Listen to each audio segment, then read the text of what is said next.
Ireland's police chief says this morning that 34 people were arrested after hours of rioting in Dublin on Thursday night. The unrest followed a knife attack near a school in the city in which 4 people were injured. A 5-year-old girl is in emergency care. Detectives say they believe the attack was the work of one man and was not terror-related. An arrest has been made. In the hours after the news of that attack became known, large crowds formed in the centre of Dublin and began attacking buildings and fighting with police. These pictures appear to show a store being looted. The Taoiseach Leo Varadkar addressed the country, addressing his sadness over the events. This is not who we are, this is not who we want to be, and this is not who we will ever be. Yesterday afternoon, innocent children were attacked outside the Gael Colossta in Dublin city centre. It was a horrifying act of violence, and our thoughts are with the injured children, their heroic care assistant who threw herself in harm's way to protect them, and with all those who risked their lives to save lives. They're real Irish heroes, whatever their nationality, Irish, British and Italian. Our thoughts are also with the doctors and nurses in our city who are trying to save the lives of those who are injured. Many of them come from abroad. And our thoughts and prayers are with a nation united in shock. Yesterday evening, some people decided that the best way to respond to this terrible attack was to take to the streets of Dublin and try to terrify, intimidate, loot and destroy. Their first reaction to a 5-year-old child being stabbed was to burn our city, attack its businesses and assault our Gardaí. As a result of their actions, buses and trams were set on fire, innocent passers-by were intimidated and pregnant women in Rotunda Hospital were made feel unsafe and in danger. These people claim to be defending Irish citizens, yet they put in danger the newest and most vulnerable and most innocent people. Those involved brought shame on Dublin, brought shame on Ireland, and brought shame on their families and themselves. These criminals did not do what they did because they love Ireland. They did not do what they did because they wanted to protect Irish people. They did not do it out of any sense of patriotism, however warped. They did so because they're filled with hate. They love violence, they love chaos, and they love causing pain to others. Looting a shop was more important to them than protecting the lives of our children, and they disrupted a Garda investigation that was underway. The Gardaí gained control of our streets last night within a few hours, and I want to thank them for that and for the risks that they took. I want to pay tribute to our Gardaí, particularly those who answered the call from all over the country who came to Dublin within a few hours. As a country, we need to reclaim Ireland. We need to take it away from the cowards who hide behind masks and try to terrify us with their violence. We need to reclaim Ireland from the unscrupulous who prey on the fears of those easily led into darkness. And we need to reclaim Ireland from the criminals who seek any excuse to unleash horror on our streets. This morning as Taoiseach, I promise we will use the full resources of the law, the full machinery of the state, to punish those involved in yesterday's grotesque events, and will put in place measures to ensure that any repeat attempts will meet the full measure of the law. I spoke with the Minister for Justice and the Garda Commissioner last night and met the Garda Commissioner this morning. We have sufficient Gardaí and there are more in training. We have sufficient equipment and there is more on the way. We have strong laws and the Garda Commissioner is free to use the Public Order Act over the weekend as is required. We will pass new laws in the coming weeks to enable the Gardaí to make better use of the CCT evidence they collected yesterday. And also we will modernise our laws against incitement to hatred and hatred in general, and that is more required than ever was the case before, and we will do that in weeks as well. To all those cowardly champions of Ireland who took to the streets of Dublin last night, let me say one thing. Ask your sisters, ask your friends, ask everyone you know what they fear most on our streets.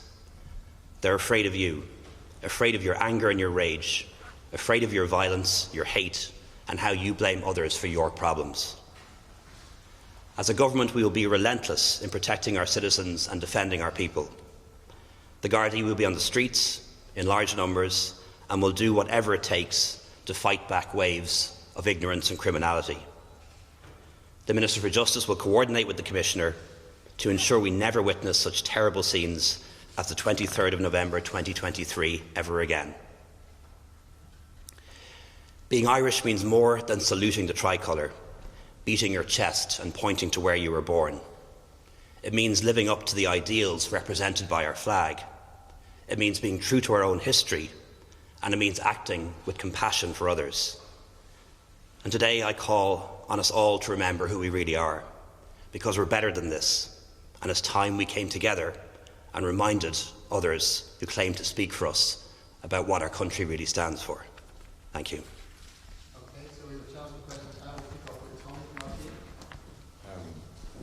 Taoiseach, do you have confidence in the Garda Commissioner following the events of last night? Were the Gardaí adequately prepared? Can you give us an update on the condition of the children involved in that stabbing attack yesterday? And then separately, just in relation to today's conference, what is the focus of it for you? Yeah, we have. I have total confidence in Commissioner Harris, and I have total confidence in the Gardaí. They had an extremely difficult job to do last night, and they did it. They contained the riot. They brought the city back under control within a matter of hours, and Gardaí travelled from all over the country. A call was put out to Gardaí who have riot training to come in from all over the country. As Gardaí fighting back these thugs got tired or got injured, they had other guards behind them to replace them and to fill their shoes. And I think, obviously, we'll have to do a review as to what happened yesterday and all of the events leading up to us. But certainly over the next couple of days and couple of weeks, we need to be 100% behind the Gardaí. There should be no criticism of the Gardaí, only support, total support for the Gardaí and the Commissioner.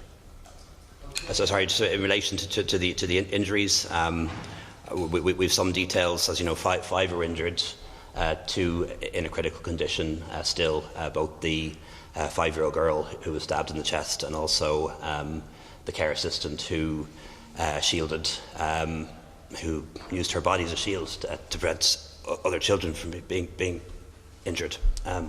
So that they're both in a critical condition. The person who carried out this attack was intent on murder. That is clear. We don't know his motivations.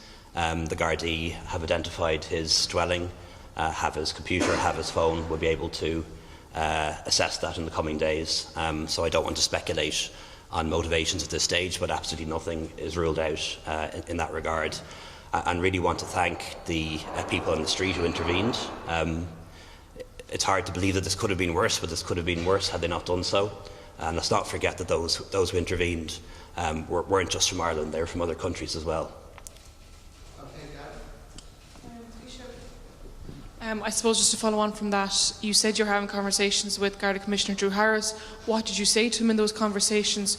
Were you satisfied with the policing response yesterday? You're saying there should be no criticism of the Gardaí. I mean, obviously, you know, we saw trams, buses being set on fire, shops being broken into. Are you satisfied with the policing response? And also, do you have confidence in your own Justice Minister, Helen McEntee? Yes, I do. Minister McEntee and I and the Garda Commissioner were in contact over the course of yesterday evening. We had to end the events here in the castle early for obvious reasons. Decisions were made to prioritise the security response. I know people that asked the question about having a cabinet meeting. It wouldn't have been appropriate to use Garda resources last night to be protecting a cabinet meeting and all of us. So all the resources were dedicated to bringing the violence under control. And I was in contact with the Taoiseach Minister Ryan, Minister McEntee and the Garda Commissioner throughout the course of the evening. And everything last night was about bringing the situation under control, containing the violence to a number of streets, and then bringing the city under control, and it was under control by midnight. This morning's been different. This morning is about the clean-up and the response going forward.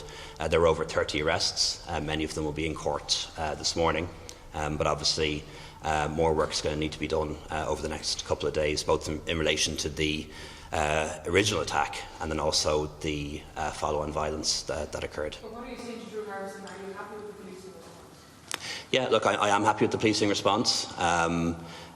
We haven't had a riot of this nature or this kind of violence in our streets in decades. And I think in the circumstances, the Gardaí responded promptly and responded quickly.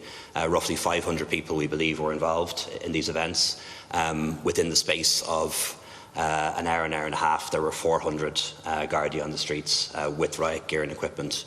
They responded extremely quickly and were able to contain it to a small part of the north inner city and then bring it under control before midnight. We will, of course, carry out a full review of the events and find out what can be done better. But I don't want there to be any ambiguity about this. The people who caused this and who are to blame for this are those who engaged in the violence and rioting. It's the Gardaí that brought it under control, and we have to support them 100%, and I do. Taoiseach, you mentioned in your opening statement that the Commissioner can use the Public Order Act over the weekend. Are there concerns that there could be further incidents this weekend in Dublin? We're operating on the basis that there could be. There are protests being organised online at the moment in a similar way as other protests have been organised online. So the Guard Commissioner and the Gardaí are operating on the basis that there could be a recurrence of these events over the course of the weekend or into the future. We have very strong legislation, both in the Public Order Act and the Offences Against the State Act. The Commissioner has the power under the Public Order Act to prescribe or limit manifestations or protests as needed, and he will use those powers, but only if they're needed. We're also bringing through legislation at the moment around the use of CCTV. The Gardaí collected a huge amount of CCTV evidence last night. We have a lot of CCTV in the city centre, and it's important that we're able to use modern technologies to go through that and go through it quickly. So we're going to make sure that we make those changes to our laws in the next couple of weeks to allow the Gardaí to use that evidence and go through that evidence and identify the people who are involved in these actions, and we are going to get them. In addition to that, I think it's now very obvious to anyone who might have doubted it that our incitement hatred legislation is just not up to date. It's not up to date for the social media age, and we need that legislation through, and we need it through within a matter of weeks, because it's not just the platforms who have a responsibility here, and they do. There's also the individuals who post messages and images online that stir up hatred and violence, and we need to be able to use laws to go after them individually as well. The Irish Taoiseach there, Leo Varadkar, responding to the situation overnight and yesterday afternoon in Dublin in particular. He said how innocent children had been attacked yesterday. That, of course, was the original stabbing. And then referring to the violence that broke out in Dublin overnight as a result, he said, people decided the best way to respond was violence and intimidation. He said these people claimed to be defending Irish citizens, but they instead brought shame on Dublin, on Ireland, on their family and themselves. And they did it because they were filled with hate and they love violence, not out of any sense of celebrating their country.